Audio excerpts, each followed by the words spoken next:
자, 이제 용언 다시 한번 설명해 보도록 할게요. 용언. 자, 용언은 앞에서도 설명했지만 동사고 형용사죠. 동사고 형용사죠. 여기서 여러분들이 구별하셔야 되는 건 바로 뭐냐? 이 동사 형용사의 변별 기준이야. 변별 기준을 알아야 된다고 수업 시간에 설명했죠. 자, 해봅시다. 1번 들어갑니다. 1번. 동사 형용사는 물론 의미로 변별이 가능하긴 해요. 이거는 뭐 쓸데없는 얘기하지만 다시 얘기하면 동사는 동작이다. 작용이다. 이건 구분할 수 있죠. 그 다음에 형용사는 상태와 성질이다 라고 이야기를 꺼냈죠. 대표적인 예시문으로 뭐를 들었어요? 있다를 예를 들었죠. 기억나시죠? 있다가 두 가지로 쓰일 수가 있다고 했죠. 어떻게? 삼촌이 집에 있다. 설명했죠? 주머니에 돈이 있다. 설명한다고 했죠? 형태는 두 개 다 있다로 동일합니다. 하지만 의미가 다르죠. 삼촌이 집에 있다라는 건 집에 머물고 있다라는 소재의 의미예요. 장소란 얘기예요. 그리고 이거 같은 경우는 내가 가지고 있는 소유의 의미가 나타나죠. 그래서 소재라고 하는 건 어디에 머물다의 의미니까 동사가 되죠. 하지만 소유라고 하는 건 형용사가 되는 거죠. 이해되시죠? 이건 앞에 설명했던 거고. 두 번째 들어갑니다. 두 번째는 핵심이죠. 바로 뭐가 돼요? 현재 시제. 선어말, 어미, 는의 결합 여부라고 했죠. 그래서 는이 결합을 하지 않으면 설명했죠. 결합하면 동사고, 결합하지 않으면 형용사라고 설명했죠. 기억나시죠? 예시문 들었었죠? 어떻게요? 밥을 먹는다. 설명했죠? 동사죠. 그 다음에 형용사로 예시 들 때는 한 가지로 예를 계속 들었죠? 예를 들어서 나쁘다라고 하는 형용사가 있다고 쳐요. 그럼 여기에 는을 결합해보면 나쁘는다. 당연히 성립되지 않죠. 이해되죠? 얘는 되고요. 그래서 동사는 는이 결합할 수 있다는 걸 알 수 있죠. 다시 세 번째 들어갑니다. 세 번째는 명령, 청령, 종결함이 어라랑 그 다음에 자의 결합이죠.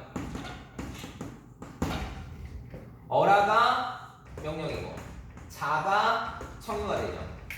그랬을 때 결합이 되면 동사고 결합이 안 되면 형용사라고 얘기를 꺼냈죠. 그랬을 때 다시 예를 들어보도록 하겠습니다. 어떻게요? 먹다와 나쁘다로 예를 들어봅시다. 또다시. 그랬을 때 동사 결합하는지 볼까요?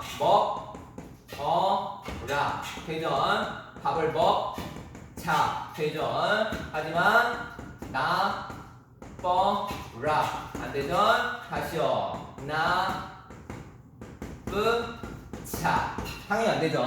밥을 같이 먹자라고 얘기하는구나. 먹으라고 명령을 할 수 있어요. 행위니까요. 하지만 나쁜 건 상태이기 때문에 나쁘라고 명령을 내린다고 그 대상이 되는 건 아니에요. 마찬가지로 나쁘자고 함께 청유해서 할 수 있는 것도 아니에요. 불가능합니다. 그 다음에 네 번째 들어가죠. 네 번째 들어가는 건 의도, 목적의 연결함이 려고와 러의 결합이라고 설명했죠. 그랬을 때 동사는 결합을 하죠. 결합이 되는 건 동사고 그 다음에 결합이 안 되는 건 형용사라고 설명했죠. 그래서 밥을 먹으려고 되네요. 밥을 먹으러 되죠. 하지만 나쁘 려고 안 되죠. 나쁘 러 절대 안 되죠. 안 돼요. 얘는 되고요. 자, 그 다음에 다섯 번째로 들어가는 건 뭐가 있다라고 얘기할 뻔했죠. 다섯 번째로 들어가는 건 바로 관형사요. 어미 은이죠. 은은 결합을 물어보는 거죠. 그때 동사에다가 은을 결합하게 되면 시제가 과거가 나옵니다. 그에 비해서 형용사에다가 은을 결합하게 되면 현재 시제가 되는 거예요.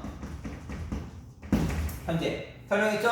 예시 들어보면 먹는 밥, 그 다음에 먹은 밥 설명했죠. 그랬을 때 먹는 밥은 현재고요. 먹은 밥은 동사니까 과거가 돼요. 과거. 내가 이미 먹어버린 밥이라고요. 완료된 상태예요. 과거고 완료된 거죠.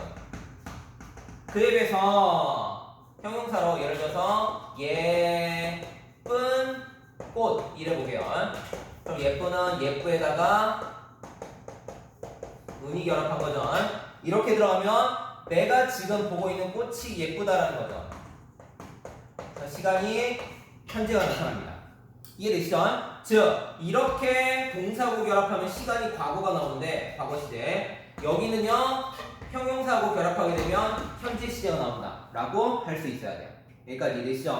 이렇게 하시면 뭐 하나, 둘, 셋, 넷, 그 다음에 다섯 이렇게 해서 의미 파악을 할 수 있죠. 물론 다른 것도 있긴 해요. 예를 들어서 관형사 영어미 는, 예를 들어서 추가로 얘기하면 뭐 여섯 번째라고 하면 관형사 영어미 느는 동사는 결합해요. 하지만 형용사는 불가능해요. 그래서 아까도 썼지만 먹는 밥은 가능해요. 먹는 밥은 가능해요. 이게 관형사 영어미죠. 이건 되는데 예쁘는 꽃, 예쁘는 꽃은 성립하지 않죠. 이해되죠? 이렇게도 말할 수 있긴 합니다. 뭐 크게 중요하진 않지만. 자, 이렇게 해서 동사 형용사의 변별 기준까지 마무리했습니다. 이러면 용언이 끝나는 거예요.